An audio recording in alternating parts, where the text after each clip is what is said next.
What's going on, paisanos? V here, coming at you with another market watch today. I'm really excited looking at Bowser's Legends Heroes Revenge, and looking at the price of the booster boxes looks pretty comparable as far as the pre-sale prices. And as of now, we don't have the full list of spoilers, but I guarantee after Nationals we'll start getting them dripped onto us. We're also getting Rising Rampage next month, and I feel like that's more important to talk about, being the fact that it's a really good contender for Needle Fiber. I mean, like I said the other day, my other market watch I did yesterday, I definitely recommend you guys check it out, but I said that it'd be great if Konami dropped Needle Fiber in Rising Rampage. It gives us enough time in the dead season up until a ban list comes in this August, right before the next regional season starts. There's no real main events happening besides World Celebration, and World Celebration has their own World Celebration list, in which Konami could just yank Needle Fiber out the World Celebration list, and for every local player going to their store to compete in World Celebration, they cannot use that Needle Fiber. So it kind of has a great balance to it, and I think that Konami needs to really start giving some spoilers for that set, because it'll definitely create buzz at Nationals. Speaking of which, at Nationals, I've been messing around with a lot of camera equipment actually, and I want to live stream at Nationals. Now, unfortunately, at Nationals, I can't just walk around live streaming; it just can't happen.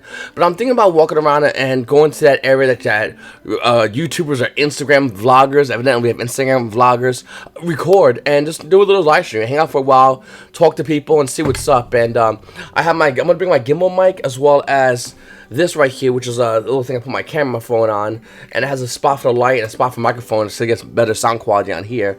And we can just hang out and we can talk, and I can tell you guys what's happening at Nationals and how many players are at Nationals and all that stuff. I might be doing that on day 2. I might even get a chance if I could do it on that Friday before the event actually officially starts, which is that Saturday. But yeah, definitely keep an eye on for this. Definitely hit the little bell notification icon just to be updated when I go live, so you won't miss it. I'm going to be doing it on YouTube. I might also do another one on Twitch as well, so once again, you might want to follow me on Twitch. Links for all that's going to be down below. Check me out, because I'm going to be doing different streams at different times for 2 different platforms, and I'm going to really try to focus more on Twitch, because if you guys haven't heard, YouTube really hurts channels that live stream. Weird, I know. But yeah, looking at Bowser's Legends Heroes Revenge, I'm really excited about the set. I'm really hoping this set has a lot of great reprints, a lot of well-needed reprints, because a lot of Yu-Gi-Oh! Players need a lot of stuff on this set, and it does come out, actually, it does come out before Rising Rampage, but I think there's more hype in Rising Rampage. It also gives Yu-Gi-Oh! Players a chance to play Strikers, which is awesome, up into the bounce in around August. Hopefully that deck does not get hit, but let's be honest, Konami will do that, and they've done that in the past. Moving forward in the market, guys, looking at cards like Pendulum Core, another card that used to be around $5, but its new market price is hitting roughly around $6. And you can see it over here, easily at $6 for the super version of Pendulum Core. Then you got the common version, hovering roughly around $4 for common Pendulum Core. Pendulums is a deck that just, they're gonna keep surviving. They're based off a mechanic and not really off as a deck themselves. Even though Pendulum Magicians is the best version of Pendulums, we still have Endymion Magicians, and who knows what Konami's gonna release in the future for Pendulums. I don't think they're going away, and I think cards like Pendulum Core are really good. And I wouldn't be surprised if Konami was to hit this card on the next ban list. Although I don't think Pendulums will get hit, being the fact that they're currently probably around a tier 1.5 deck. Let me know what you guys think about Pendulums, and if you have one, comment down below. I have mine to put this aside because I love the crap out of the deck. Up next, we have Itemized, the card that came out in Dragons of Legends Secret Rare. I keep covering this card because it keeps going higher and higher in the market. The market price of Itemized Secret Rare is about $15, but it quickly goes to $30. You got one over here on Lightly Play Unlimited for on 17s, then it hits 30, and then it hits 35, and then bam, it's already hovering a little over $40 for Itemized. The other versions are worth money too, and I actually recently sold a common one in my shop. It was kind of weird, actually. Moving forward, guys, we have Dark Bribe, another card that's used only in Mystic Mind Burn. That's all it's used for. And the lowest version of the card, I mean, it's dirt cheap, guys. It's around 20 cents. It's a second page as well. But if you want the Dark Legends one, that's going to cost you a lot more money. With a market price of $19, and my internet loading, looking at the Dark Legends version of this card, it's about $40 for unlimited, near mint. There's no lightly played version of Dark Legends versions of Dark Bribe. It's the ultra rare version of Dark Bribe. And then Dark Bribe came out also super rare in Battle Pack 2 War of the Gods. It also didn't come out super rare in its original set. I'm pretty sure it came super rare in its original sets. Is these one of those cards that just plays tricks with me? Okay. I'm pretty sure it came super rare as a game promo. Anyway.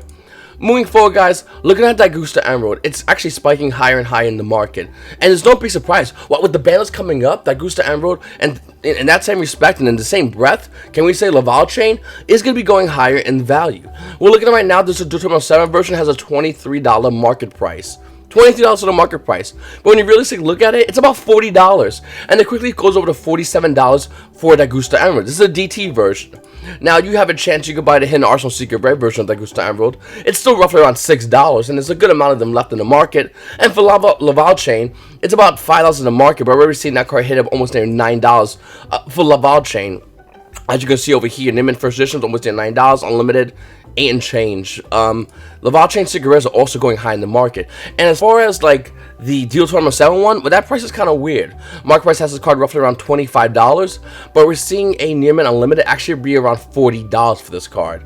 It's just moving up faster and faster in the market as Yu-Gi-Oh players go ahead and grab each one of these and just wait to see what happens with the ban list. We're just waiting for this card to come off the ban list. The price will absolutely be bought out and hit high numbers, probably around $100 in just hype alone. Constellar Pleiades is another card. It's about $14 in the market, almost near $15. And then when we look at the limited versions, they're about $18. After that, you can see it over here, hitting them almost near $19 in the next one. And then it hits about $27, then it goes right to $35. And this is one after the other, by the way, for Constellar Pleiades. This is for Duel Terminal 7 one. And this is why I always emphasize about buying deck cores that are the highest rarity. And for Constellars, it's always Duel Terminal. I bought mine for dirt cheap. I think I paid, I believe it was like $4 or $5 for Pleiades, if I'm not mistaken. Somewhere around that number. But it was a lot at the time, and now looking at it right now, it's jumped in value. And that's what it is with these deck cores. They just do that. They have sporadic value for the highest version. Now, if you don't want the Duel Terminal version of Constellar Pleiades as a deck core option, you still have the Hidden Arsenal 7 Secret Rare, which is roughly around $5. You also have the Shadow Foil Rare, which looks the Shadow Foil Rare for real though looks nice. $2.50 market price, but the card actually is almost around $5, almost hitting near $6 for that. And then you have the common version, which is about $2 for Constellar Pleiades. Moving forward, guys, Call by the Grave cannot stop being more of a money card. I mean, the super rare version is hitting about $8. The common version is almost near $5.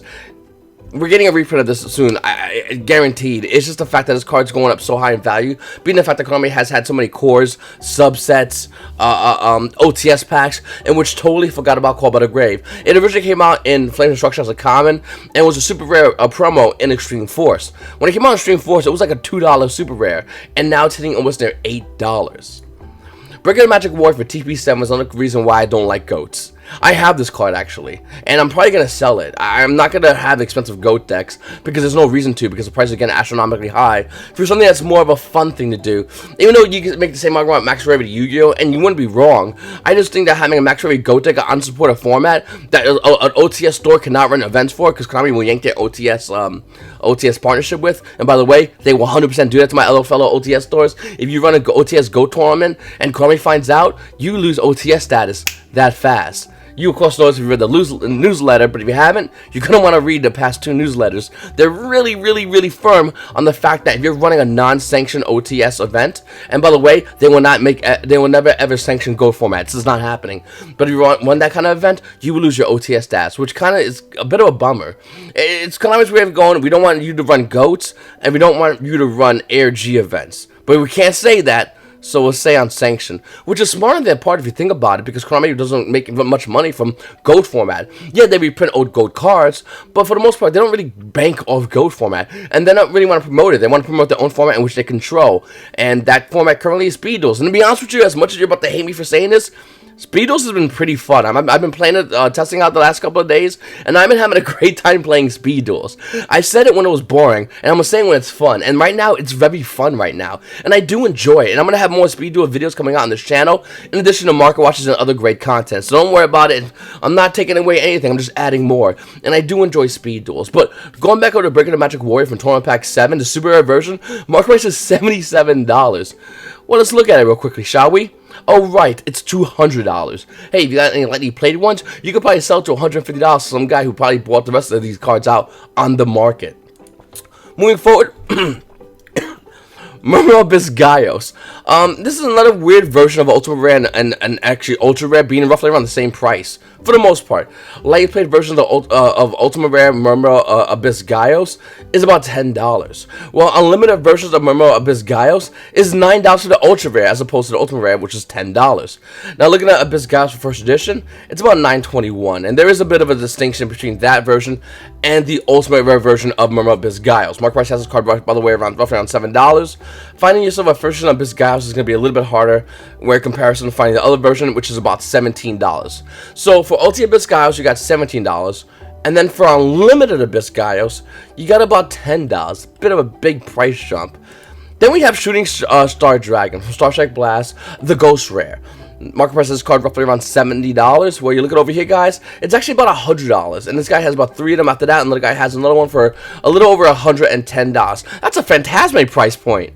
Looking at Shooting Star Dragon, there's a bunch of versions. There's a super rare version from the Legendary Collection 5Ds.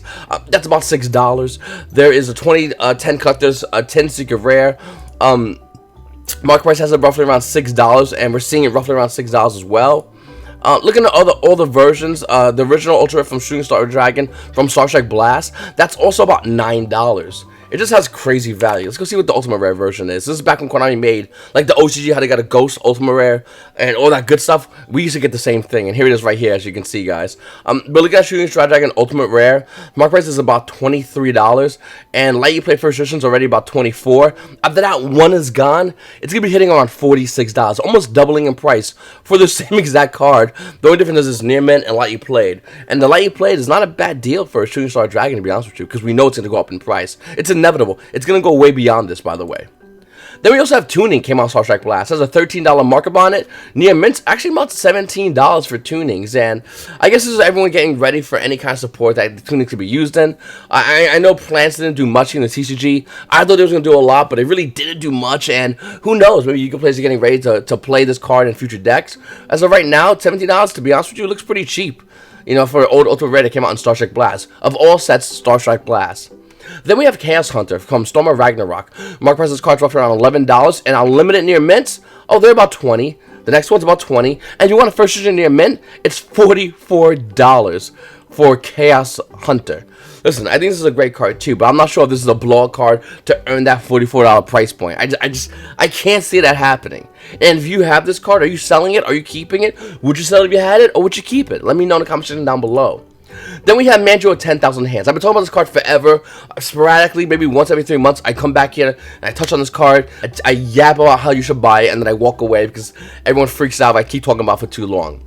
Well, Manju of 10,000 hands actually came out recently in Hidden Summoners. The market price has it roughly around $3, and we're seeing it roughly around $3. There wasn't many in each box, by the way. If you guys cracked a bunch of Hidden Summoner boxes, you would find yourself having a couple of Manjus of 10,000 hands. Not that many.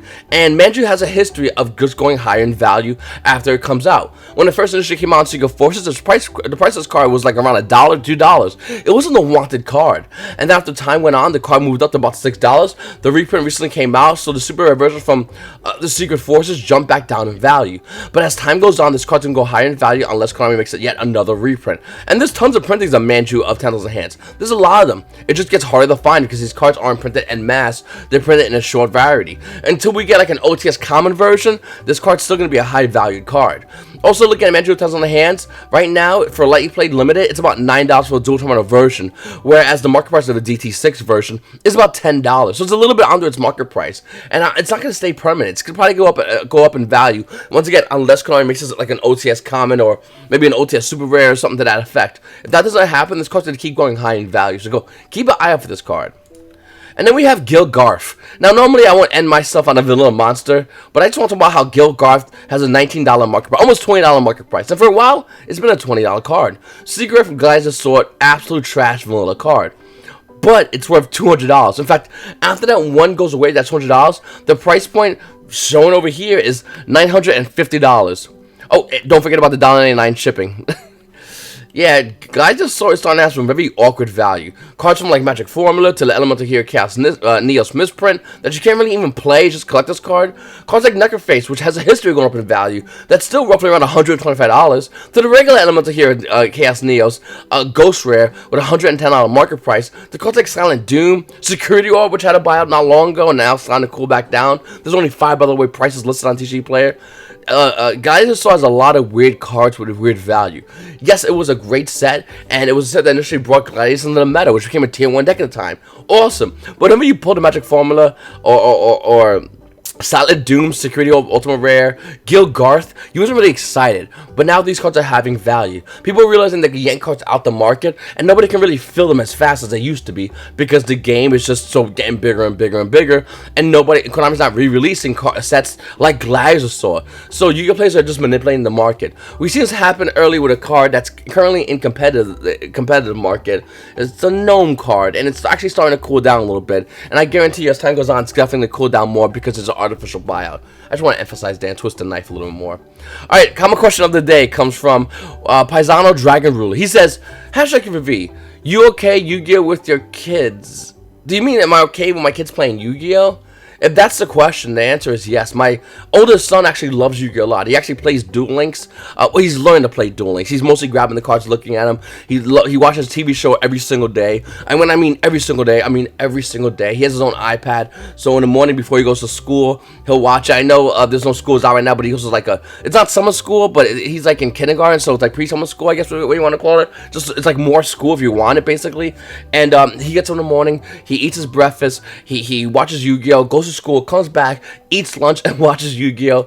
My younger son also is starting to get into Yu-Gi-Oh! As well. He has his own. They each have their own Speedo deck, and they know it's their responsibility to hold their own Speedo deck. I have to really emphasize how their deck is their responsibility, and don't lose your deck, and things like that. Very important things I want to instill as a Yu-Gi dad. I think I'm the oldest Yu-Gi tuber that consistently uploads videos, and yeah, no, I do love the fact that my kids love Yu-Gi-Oh! Their favorite monster overall is Exodia, which is my favorite monster, but each one has their own monster specifically they like, their own characters they like, and it's kind of cool seeing my kids grow up with Yu-Gi-Oh! Where I kind of did it when I was around 17. My kids are doing it just, I mean, literally, it's been around them their whole life. Seeing me play Yu-Gi-Oh!, seeing me talk about Yu-Gi-Oh!, seeing me had cards left all over the place. My kids seeing this, and now they're getting involved, and it makes me proud to be a parent of great Yu-Gi-Oh! Players. They're going to be future Dragon Duel champions, and then of course future World of Champions that's going to win a Yu-Gi-Oh! Event for America, because we've never won Worlds, by the way. Konami kind of has a little bit of a bit on balance in the OCG versus TCG, and I really wish they fixed that. Bobby says, will you please tell the story? I was already laughing. You have my full attention. About my wife. I think I might do a segment moving forward with this channel, telling stories about things that happened to me. This is all gonna evolve around Yu-Gi-Oh! Everything always comes with me, and this channel will be revolving around Yu-Gi-Oh! And I got a lot of great stories I want to tell you guys. And if you ever catch my live streams, that's why I say follow me on Twitch or follow me on YouTube by hitting subscription and notification bell. You'll hear when sometimes I'll just talk about a story about things that happened to me or things that happened to other people in the event that I could share that story with. I always change names for the most part. The story of my wife, it's a bit of a long story, and I might do that one day on that segment here on this channel, and hopefully you guys enjoy that. I really do love talking about things that happened in the past, because they're just there and they're not here anymore. Thatrio says, #QV, I'm not familiar with event schedules for locals yet. When is World Celebration, and are there usually any requirements to attend? Well, for World Celebration, every locals has a different set price. Normally, Konami gives the price to locals to give to the stores. I actually forgot the set price. If the locals do OTS packs or not, once again, that's all based off the Konami / the locals that are doing it. And only local OTS stores sanctioned by Konami can run World Celebration. Konami has not given an official date for World Celebration. I said the date, I believe it's the beginning of August. Actually have the date put to the side. I'm not sure Konami wants me to give it out yet, so I'm not going to. But it's around August. It's the same time as Worlds, basically. The same exact time. And yeah, you come down, you want some great promotional product. There's a lot of great things happening there. A lot of Yu-Gi-Oh! Players are really excited because it's valued cards and great collector stuff as well. So I'm actually really excited about World Celebration this year. Even though I'm not playing in it, I'm running it. I'm excited to see everyone come down and join in and do it. And I'm hoping Konami allows me to do 2 days, because I have a pretty big community of Yu-Gi-Oh players. And it's really weird, because when I first opened, I had like 6 players, and now like it's almost to the point where it's weekly, when I'm finding more pockets of Yu-Gi-Oh players that are like, we just want the warm-up board packs and play it in this guy's house. That's a very common story for me as a card shop owner. And now we're playing over here in your shop. Now we're your locals, and it happened a lot actually. I don't want to go into the details with the towns, but a lot of towns have Yu-Gi-Oh players, and as the word spreads around, as once again you become a local OTS store, that's why it's so important to follow Konami's rules. It's really good to like and be listed. Those players can find you. It's really good to be that shop owner who's sitting back and seeing all these players come together. Players who might not even have known each other, but live like 20 minutes away from each other. Once again, it's very common, and in my area, I have a pretty big local scene for that. We'll read one more hashtag QVV. I know, like I said, I've been doing videos almost. I've only been reading one hashtag QVV. Sorry about that. It's been really busy running around. Everything's a mess around me right now. Got to clean up, and yeah, sorry about that. Paisano Dryden. I love the way that sounds. It says hashtag QVV. PM me. We should build a new game. Bring the buyers' minds together and create a game that works on different mechanics from every other game. Big brain plays. Well, it's not about just talking about it. It's about money. It's about time. One of my buddies actually created a wrestling card game. I used to hang out with him all the time. All my buddies actually got together and made this wrestling card game. One guy was a founder, and everyone else basically joined together. And they're doing pretty good right now, actually. It's a Super Show, I believe it is. Oh my god, I forgot the name of it. It's created by the creator Steven Rest, and I used to go play cards together. We used to play a wrestling card game called Raw Deal together, and a bunch of my other buddies are just all involved in it, and they're having a great time doing it. And it takes years. It takes a very long time to get to where he is. I'm telling you right now, it's not something easy. It's very hard. Okay, let's do one more question. Why not? Adam Howe says, hashtag Q for vctrfs. My girlfriend plays a lot of Hearthstone, but doesn't like Yu-Gi-Oh! However, she does like opening packs, and over time I noticed that she has a far superior pack luck to myself. Are pack openings different from touching cards? No. You get the cards, they're put in the packs. No matter if she opens it, you open it, your dog opens it, your cat opens it, your fish opens it, you're going to get what's in that pack. I understand you go, she has pack luck, and it's fun to say, but it's like playing the lottery when you open a pack. You don't know if you're going to open a good pack or a bad pack. You have zero idea, and neither does she. She doesn't have mystical pack opening powers. I get a lot of guys go, hey, let me pick it, I have the magic fingers. No, it's just a goddamn pack. The cards are in there, they're not going to change because magic fingers is such a pack, and this happens a lot with card players. I don't know where this started from, but it's just really weird. I think the guy actually commented earlier about the guy that commented on my last video, because I know everyone was talking about it, and I can't even find it anymore.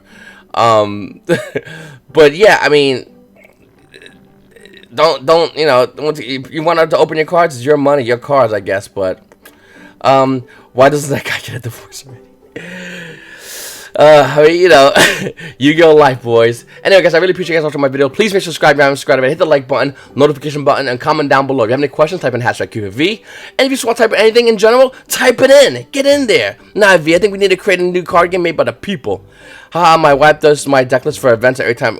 Is the only time she touches them, you get that love, boy. Thank you so much, guys. And I really appreciate you guys watching my videos. Once again, please make sure to subscribe, hit the like button, and join and become a fellow paisano. And if you're anyone at your locals, anyone at your car shop, anyone in your meetup group, wherever, have them join in, check out the channel, and become a paisano. Because they ain't paisans, they ain't nothing but a bunch of pikas. See you later.